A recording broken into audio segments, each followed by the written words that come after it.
Hey everyone, welcome back to Coach Quip. I'm Coach Robyn. I'm Coach Chris. And this is episode 200! I do feel like 100 was like a year ago, but that's not numerically possible. It was 2 years ago. I know. Right? I can't believe it. Okay, yeah. we're here. That's what happens when you're banging and bobbing.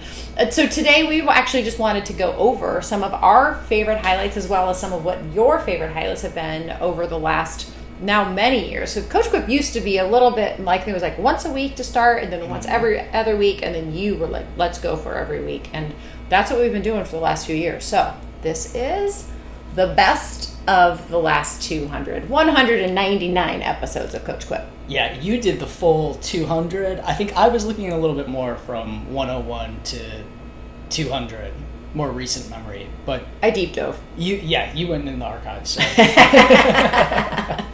All right, first up, we're going to go in numerical order. So if you are following along, take notes of these. Sometimes I know on Spotify I have to keep hitting load more episodes, but it works best, I think, in the desktop version instead of on your phone. But, feel free to dive deep. If we're saying that there were some of our favorites, there is a reason why. So first up is episode number 5. This is when our coaches used to kind of record them on their own. And this one was by Coach Josh, who has since moved, was just such an awesome human. He led our strength and yoga classes, just someone that you always kind of wanted to be around, had this frequency that just made you happy and chill. And he did one on the Redwoods. And I remember where I was when I listened to it the first time. And I literally cried. Like the way he's a writer and a songwriter and a storyteller.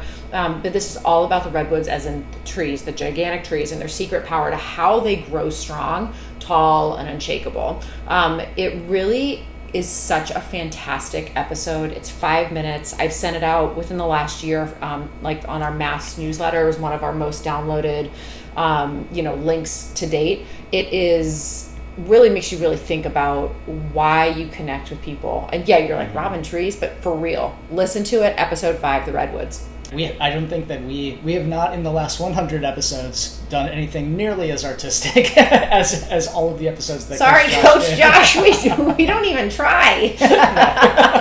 Not our forte. No. Not our forte. Such a good one to start. Also before Coach Chris's episode 100 was episode 91, which is, we actually talked about this one a fair amount, which is where we went round robin with our coaches and asked them if you had 5 minutes a day to do something to make yourself a better version of yourself, what would it be? And these are some of those episodes where people, our athletes that are listening, they will just fire back and remember and retain what we said. And this was really, really, really cool to see what the coaches said to improve health and performance. Yeah, this one is 2 years ago. Yeah. Over 2 years ago. We still talk about it. I think if I was going to do a full ranking and include all of them, this would probably be my number. Now you're taking one of mine? No, I'm joining you. So as a teaser, a few of those 5 minutes a day that I personally loved. One, legs up the wall or doing child's pose with Coach Fran, who does a lot of our yoga end of things. I will tell you personally, I'm in my mid-40s. Even if I stretch for 2 minutes a day, I swear I am just a better human the rest of the day. Coach Matt, I love this one too. Setting a daily goal and writing it down, also important. We have one on that as well. That is just really fantastic. It doesn't have to be a huge thing. It just has to be something that you do. And last but not least, we talk about this one all the time, Coach Dearmids, is use the 5 minutes to continually go to bed earlier until you're increasing to an appropriate amount. It makes it such a navigable chunk. I think I even yelled at Brian this week when he was taking too long to go to bed. I'm like, 5 minutes, quit dawdling, get in bed. It's such an easy way to start stacking your sleep. It makes it really approachable. All right, and one more before the halfway point with social recovery. I love this one just because for me personally, it really, when I read about the concept, it was like, holy shit, this is what we do at Edge, but also this is why it matters. Social recovery is literally what I just said it was. It is socializing with others after your training or after you're racing. The idea actually originated from a lot of medical research, and what they found is that if you had peer support while healing from major surgeries, I think a lot of the early research was done in cardiothoracic units. So if I had heart surgery and you had heart surgery and we were in the same room and we got to talk about it and heal from it kind of side by side, our rates of healing actually improved, which is crazy, right? The effectiveness of aiding recovery in similar conditions that you've gone through really boosted and accelerated what needed to happen. So they took that and applied it to athletes. We see crazy things like a decrease in stress hormones, a faster shifting to a recovery state, and which is cool because it allows us to process the fitness that we are depositing, but then it's also making us happier because we have these connections all the way to like reduced cortisol levels, which we know is like straight up linked to inflammation and overall stress levels. If we can reduce all of those things simply by being around others after training and racing, like, whoa, this is a no-brainer. I love the episodes that we have that just affirm what people already know, right? Like I think our athletes who do social recovery, and they wouldn't call it that, but they're doing it and they feel good doing it. Like, it's nice to have the science to back it up. Yeah, totally agree. Wait, keep it going. Okay, apparently I'm on a tear. I'm now past the 100 mark. The magic of time-based workouts. A lot of our run clubbers know this already, but if you don't know this and you're tuning in, we actually did change a lot of how we wrote group programming several years ago and changed the majority of what we do to time-based workouts, right? The exception of that is, especially with marathon long run, where we have a time cap, but we also have a mileage limit, and you're just going to hit whatever comes first. Time-based workouts, I do think, are a breath of fresh air. It has really rejuvenated how people experience chasing hard goals. It takes a lot of the stress out for a lot of reasons, and it's something that I think people kind of shy away from. Like, I think it's somehow like less worthy, but then once they do it, they're like, oh, wait a second, that's a lot better. Some of the reasons why this metric is so helpful is it's fun, right? It's not miles. When we're running in a group, everyone finishes at runs. Most importantly, your body always remembers the moving time. It doesn't even necessarily remember the pace. It definitely doesn't know the miles. It knows how long were you in motion, which is a really, really, really great thing to keep in mind. And it really is a magic metric.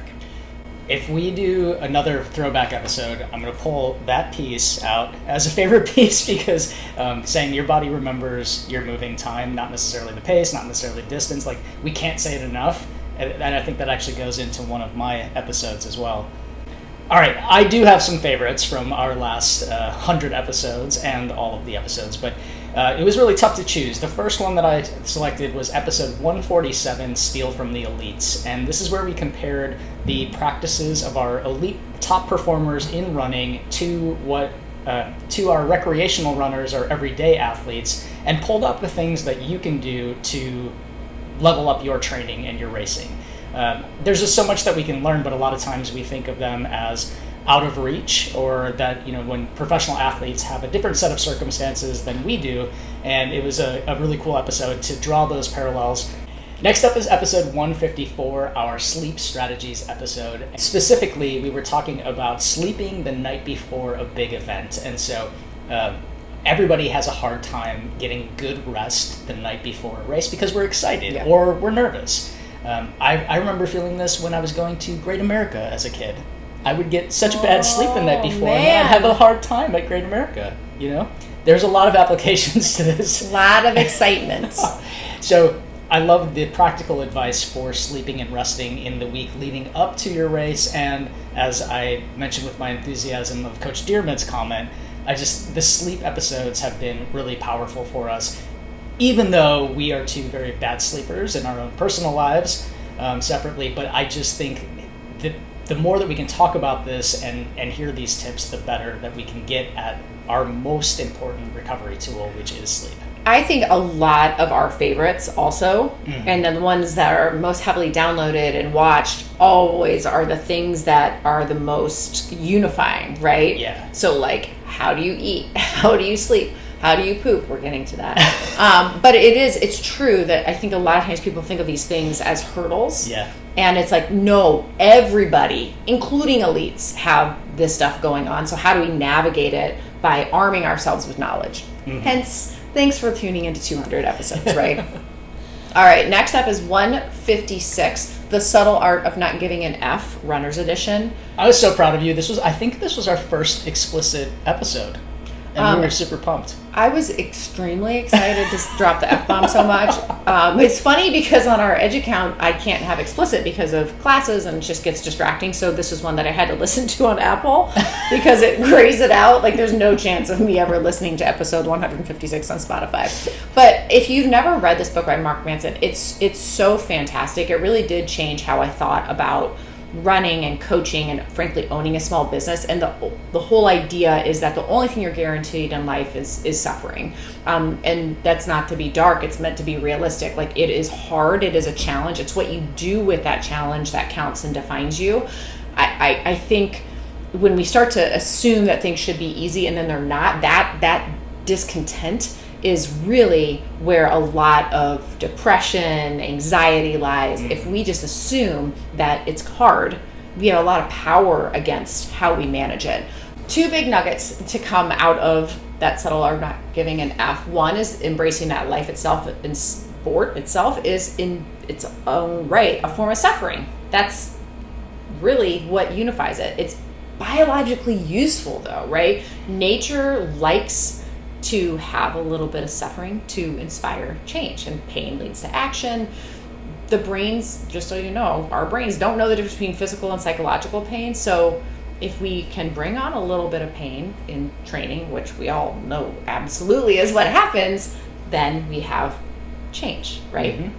The second is to really choose your struggle and what you give F's about, right? So what pain do you want to have in your life? Is it running a marathon? Is it lifting heavy? Is it biking 100K on gravel? Lifting things, are you wanting to dial in your nutrition? Like what is the struggle that you want to choose? And you are always choosing. That's the thing. It's a choice.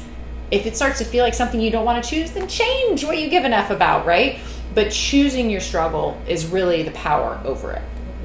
All right, so moving on, I did episode 186, How Alcohol Impacts Training. This was on my radar too. I almost picked it. Yeah, this one was a deeper dive into how alcohol impacts your body and then how that might impact your training, but also just sort of served as a spark for people to think about their relationship with alcohol and how they want to use it or not use it in the future. And it kind of came out of our Edge population shifting and having conversations around their alcohol use. So it was driven by our community, and we got a lot of great feedback on it. And I think important to know, we don't say don't drink. Yeah. Right? Like that's not, the purpose of that was to not be like shaking our finger. It was to educate what actually happens to our bodies when we ingest alcohol and how it can and will impact your training and racing, so that you can make educated decisions on how you want to maintain or change behaviors related to alcohol. I think that's one that a lot of people want to hear about or talk about, but are maybe too nervous or embarrassed to engage in that conversation. So I know this one was a very heavily searched episode, and so I'm glad that it's out there to help people. Another one that I thought was, actually, I would say this one, if I didn't do the Redwoods, the next one would be my top of all of our episodes. This is episode 188. This is your top? Tempo runs. I know. So here's why I love this episode. This episode was our most practical, deep dive into a topic, and it also had our greatest reach. So this one did nearly 100 times the views on YouTube.